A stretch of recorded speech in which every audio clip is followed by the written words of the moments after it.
Halo, gue Yuda Ong. Dan Jai, kita dari Aristocloud. Berbicara ini mengenai masalah vaping ini kan ya, ini vaping udah cukup lama ya, kayaknya udah kayak menjadi darah daging banget di Indonesia ini. Nggak ada daging juga sih. Cuma udah mulai jadi kebutuhan mengganti rokok. Iya sih, udah mulai jadi kebutuhan mengganti rokok ini si vaping ini tuh mulai dari tahun berapa ya kira-kira? Kalau nggak salah itu dulu waktu zaman saya kuliah sekitar tahun 2010. Oke, jadi ketahuan saya tuanya kan berapa. Tahun 2010 itu teman saya emang dia udah beli rokok elektronik yang masih bentuknya kayak rokok. Cuman dia emang udah pakai cartridge di bawahnya dan itu ada isi. Cuman emang kebetulan pas saya mau nyoba baterainya habis, jadi belum sempat nyoba bener gitu kan. Jadi cuman saya di situ saya baru tahu kalau ada yang namanya rokok elektrik. Nah itu habis itu nggak lama setelah saya lanjut lagi ke Bogor, pindah teruskan kuliah. Terus sekitar tahun 2012-2013 lah itu udah mulai rame yang bentuknya model Evode yang kayak pulpen. Oh iya, kayak pulpen yang di bawahnya ada buat apa? Buat ngisepnya, terus di atasnya buat ngisep, bawahnya tempat liquid. Nah itu mulai situ udah mulai rame dan beberapa teman saya yang pakai. Akhirnya mulai pergantian dan mulai muncul juga ada kayak mod-mod elektrikal yang 20 watt, terus 30 dan segala macamnya sampai akhirnya sampai sekarang udah bermacam-macam, udah sampai yang 250, 200 apa ada. Kan ada juga produk yang baru keluar itu yang udah 300 watt kan. Mulai juga, nah sebelum pas pada saat barengan dengan Evode itu juga mulai muncul yang mekanikal pertama kali gitu kan. Mungkin ya mulai sekitar 2010-an sih kayaknya itu. Mungkin kalau teman-teman ada yang lebih tahu lebih apa mungkin bisa kasih tahu di komen gitu, kita biar jadi masukan buat kita juga gitu ya, sedikit informasi trivial sama vapor ya. Dan juga apa yang saya lihat sekarang itu kayak si vape ini tuh bukan sekedar modal kayak semacam alat untuk pengganti rokok ya kan, mulai ada kayak nilai sosial di mata-mata orang tuh, kayaknya pakai vaporizer tuh seolah kayak kekinian gitu ya, kekinian paling keren ya, paling gaul gitu kan, paling kece gitu. Dan juga ini pun membuat menarik kan orang-orang yang emang dulunya pecandu rokok dan pengen berhenti juga mulai tertarik. Ada pun juga karena tertarik karena pengen nilai sosialnya tinggi ya. Tapi yang paling unik sih di antara semua ini kan bahwa biasanya kan ada teman-teman di kuliah yang suka pengen nyoba yang kayak gini tuh, mereka tuh tertarik pengen nyoba tetapi malah selalu khawatir dengan selalu isu yang dibilang vaporizer meledak gitu. Nah ini kan jadi istilahnya gimana ya, kayak menghambat untuk para pemula tuh ke yang baik yang mereka dulunya kecanduan rokok pengen berhenti, maupun yang satu lagi jadi enggan gitu ya, jadi takut. Nah itu tuh kejadian meledaknya itu bisa kenapa sih sebenarnya? Sebenarnya meledak itu ya karena bisa dibilang kesalahan user dan kekurang tahuan user tentang penggunaan vaporizer sendiri itu. Tapi vaporizer meledak itu nggak hanya selalu mekanikal, elektrikal juga. Saya pernah lihat di Facebook, ininya di beberapa grup Facebook nge-share ada mod elektrikal yang meledak itu karena si baterai, ya mungkin sini ada contohnya, buka dulu. Baterai itu kan ada pelapisnya, nah mungkin kelihatan, mungkin ini kan saya pakai pelapis bening, bukan nggak dilapis. Nah ini baterai itu harus selalu tertutup gitu kan. Nah kayak ini kan masih bagus ya, seal atasnya masih tertutup, terus ada insulatornya masih aman, bawahnya juga nggak ada sobek. Nah kalau untuk di elektrikal meledak biasanya itu ada sobekan dikit. Nah ini kan ada kutub negatif dan positif. Nah karena di sini sobek terus kena pinnya itu yang di dalam mod itu bisa, atau enggak baterai yang bersentuhan ini sobek, itu kan bahaya. Nah dari situ menimbulkan ada korsleting dan akhirnya meledak dan baterainya ya sebenarnya meledak itu dari korsleting baterai sih rata-rata seperti itu.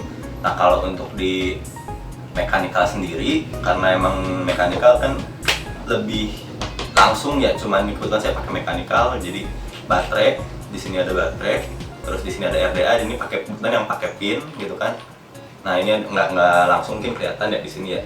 Nah kalau ini kan mekanikal sendiri kan ada dua tipe, ada yang pakai pin ini kayak yang punya saya, terus ada juga yang hybrid. Nah sebenarnya kecenderungan lebih seringnya gitu kan, yang lebih sering meledak itu di mechanical yang hybrid itu baterai. Nah sebenarnya ini contoh baterai yang nggak baik, jangan dicontoh ya. Ini saya belum sempat untuk ganti insulatornya.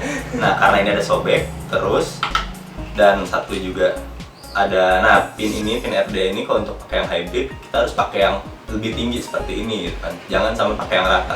Kalau rata, pin yang 510 ini kurang menonjol dan langsung bersentuhan dengan kutub positif baterai.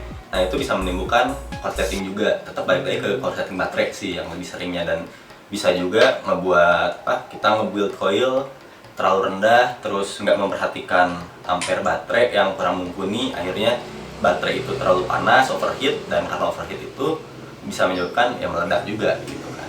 Seperti itu. Mungkin lebih tepatnya bukan meledak, tapi si baterai itu kayak bocor dari itu. Nah dari itu kan ada percikan, karena baterai panas banget, rembut percikan, akhirnya meledak gitu.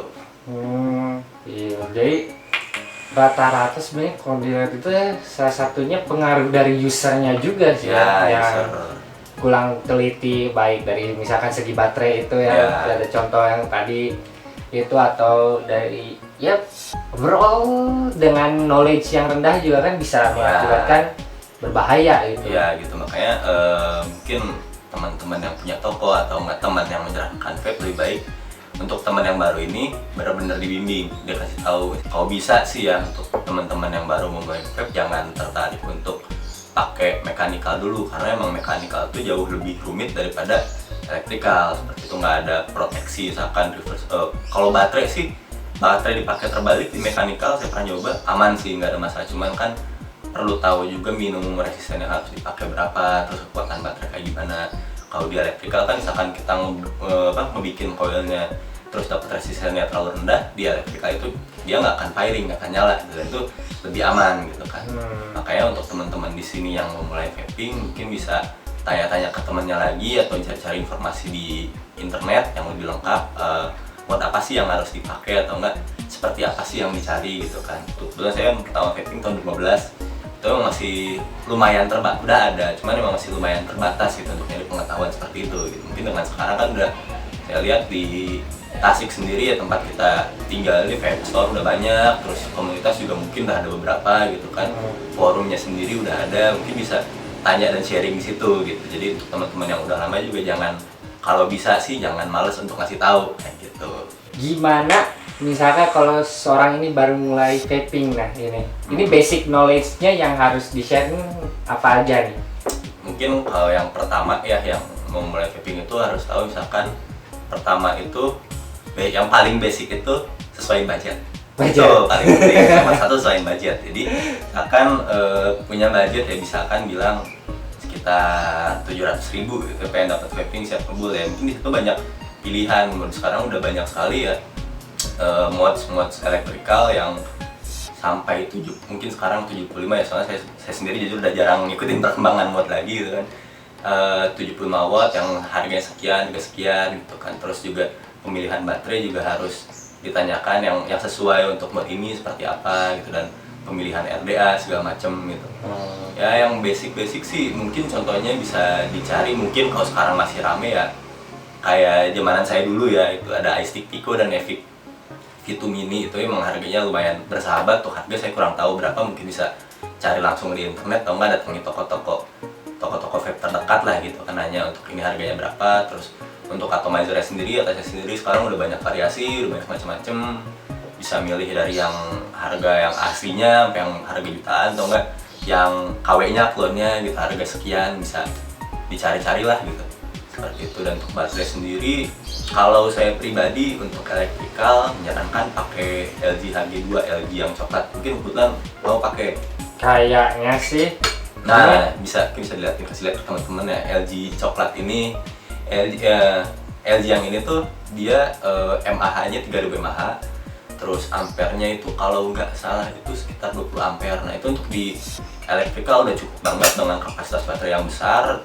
Misalkan OCN vaping juga bisa nggak lama banget sih, cuman cukup lama lah gitu. Pilihan banyak banget ya, ada merek-merek mungkin seperti AWT merah, terus ada juga yang sekarang lagi rame dipakai tuh Triple X, terus ada juga Sony VTC 4, VTC 5. Mungkin kalau untuk VTC 4, VTC 5 saya lebih nyarannya untuk pakai di mekanikal, soalnya emang dia kapasitas ampernya lebih besar daripada baterai yang saya sebutin gitu. Di mode seperti ini tuh dia ada kelebihannya, ada safety-nya banyak, fitur safety-nya gitu. Seperti satu, low voltage, misalkan baterai udah mau habis, bahkan dia misalkan udah nyentuh mungkin batas minimalnya mungkin 3,5 volt ya untuk rata-rata tiap mode itu, mode elektrik.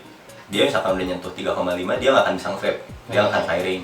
Nah itu satu keunggulannya, kenapa dikasih minimum voltage itu biar umur baterai itu lebih panjang. Soalnya baterai itu kalau bisa jangan di-push sampai misalkan volt terendah gitu. Kayak saya di sini kan pakai mekanik, ini nggak ada low voltage protection gitu. Jadi misalkan udah nyentuh 3,5 volt juga kalau saya vaping dia masih mau firing.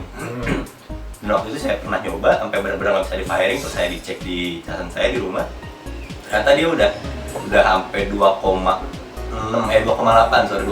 volt lagi, dan itu sebenarnya udah nggak baik dipakai sampai seperti itu gitu. Selain mengurangi masa umur baterai ya dia benar-benar dipaksa sampai habis gitu kan, takutnya si baterai ini cepat rusak, kayak rusaknya itu ngedrop salah satunya seperti itu.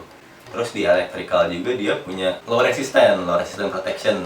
Misalkan di mode di Tesla saya lupa berapanya, tapi kebetulan saya yang saya tahu itu kayak di Epic Mini, Epic VTC Mini sama Epic V2 Mini itu dia kalau nggak salah minimalnya itu di bawah 0,1 kalau main di variable voltage ya, nggak main temperature control, dia udah nggak bisa firing ya kan? Biar dia nggak terlalu maksain ke ampere baterai. Dan teman-teman kan kadang-kadang saya lihat di grup itu nanyain, ini kita bikin resisten segini aman nggak ya. Kalau misalkan di mekanikal itu masih bisa di firing dan masih aman, masih bisa nyala gitu, dan kita nyaman nge-vape-nya ya, itu ya menurut saya aman-aman aja gitu. Kecuali kalau emang mau ikutan kompetisi cloud chasing kan biasanya ada minimum regulasinya juga, ngejar misalkan sampai 0,09, 0,8. Itu untuk kompetisi ya sebenarnya cukup lah gitu. Cuman untuk daily vape kan untuk sehari-harian nggak baik juga gitu. Pertama ya nge-push baterai terlalu kuat ya bisa ngasilin overheat itu, karena apa, baterai kan ada ampernya, mungkin ada yang namanya ohm law gitu kan, perhitungan untuk ngelihat kayak kita resisten punya berapa, terus baterai itu kondisi penuhnya berapa volt, terus nanti dibutuhkan ampere sekian. Itu kan ada perhitungannya, mungkin untuk perhitungan bisa cari vape kalkulator atau nggak di apps-nya udah ada di Android itu kan, atau nggak carilah di forum-forum untuk menjelaskan lebih lanjut tentang ohm law gitu kan. Nanti misalkan resisten ampere yang dibutuhkan tuh berapa, nah itu disesuaikan juga dengan baterai. Jangan sampai kita bikin ohm rendah terus baterai kita nggak kuat nahan ampernya, ya itu bisa menyebabkan ya baterai venting yang saya bilang tadi bocor gitu. Dan itu bahaya, dan balik lagi itu bisa meledak. Si RDA ini nembak ke atas sampai kena tembok lah, kenapa, dan ya emang itu bisa bahaya sekali. Apalagi untungnya ya saya lihat di video itu kan kayaknya masih test firing gitu, jadi meledaknya ya kena tembok. Coba kalau misalkan bayangin lagi nge-vape gitu kan, tiba-tiba failure, ada baterai venting segala macam, kita nggak sempat ngelempar mod, bayang dong kena kepala bolongnya kayak gimana, kena headshot gitu kan. Mantap aja ya, langsung one shot kill gitu kan. Nggak lucu juga gitu kayak gitu. Yang diwajibkan bagi setiap vapers itu adalah harus memiliki basic safety. Ya, basic safety itu harus sengaja sebelum ke vaping ya cari tahu yang aman tuh seperti apa. Jadi jangan males untuk bertanya, jangan takut untuk nanya. Jadi teman-teman yang udah nge-vape udah lama ya, kalau bisa ngebantu lah, ngebimbing biar vaping ini dilihat sama orang luar tuh ya, masyarakat luar tuh aman lah gitu, nggak banyak penyakitnya dan nggak terlalu menyeramkan gitu daripada rokok. Sebenarnya kalau untuk meledak juga kan tahun-tahun 2000 berapa ya lupa, kan sempat ada kasus rokok yang meledak tuh, tahu nggak? Oh iya. Salah satu merek rokok itu ya sebenarnya kalau bicara meledak kan saya juga sampai bingung, kok rokok bisa meledak gitu kan ya. Apalagi dari situ aja orang udah yang rokok gini nih, apalagi kalau vaping kan pakai baterai, pakai apa ya, ini ledakannya lebih besar gitu kan, lebih bahaya kayak gitu. Satu lagi yang saya lupa bilang, misalkan kalau kita udah beres nge-vape nih, habis nongkrong atau nggak habis mau kemana-mana terus kita mau pergi, jangan lupa misalkan untuk pakai mode elektrikal dikunci. Misalkan mungkin di rata-rata umum setiap mode elektrikal 5 kali klik firing button dia kunci, dan pastiin kali lagi pencet firing yang lama apakah dia masih nyala atau enggak. Kalau udah benar-benar safety aman, baru masukin tas. Jangan sampai kelupaan, soalnya banyak juga cerita sharing dari teman-teman ya, mereka emang vape sama, cuman ya namanya orang lagi buru-buru mau kemana mau pergi-pergi kan pasti lupa lah masuk masukin tas akhirnya ke firing dan untungnya nggak meledak gitu. Cuman ya lumayan aja kapas gosong gitu kan, dan jadi ya harus bikin lagi gitu. Kalau untuk elektrika meskipun elektrika mekanikal, meskipun mekanikal dia sekarang udah banyak yang pakai fitur dikunci ya firing baterai. Kalau ini kan nggak bisa dikunci, ya tetap aja baiknya baterai itu dilepas, dan jangan lupa juga beli battery case gitu kan, biar soalnya baterai pun juga meskipun nggak disimpan nggak di dalam mekanikal, baterai itu bisa meledak tetap. Apalagi kalau misalkan kena kutub positif negatifnya tuh bersentuhan dengan besi itu disimpan di kantong atau nggak dia di saku ataupun di tas, ya pastiin nyimpen baterai itu dalam keadaan benar-benar aman lah gitu. Berapa sih beli baterai case gitu kan, baterai case paling cuman 10.000 mungkin, sampai paling mahal 30.000 lah ya. Apa susahnya sih ngeluarin uang segitu untuk keamanan yang lebih daripada misalkan kita udah nih pakai mekanikal terus kita nggak punya baterai case, simpen aja di tas atau simpen aja di saku dan lupa itu di saku kita ada besi. Nah itu kan bisa korsleting juga, kebakar juga, masa mau celana kebakaran nggak lucu gitu kan, meledak di kantong ya, kayak gitu.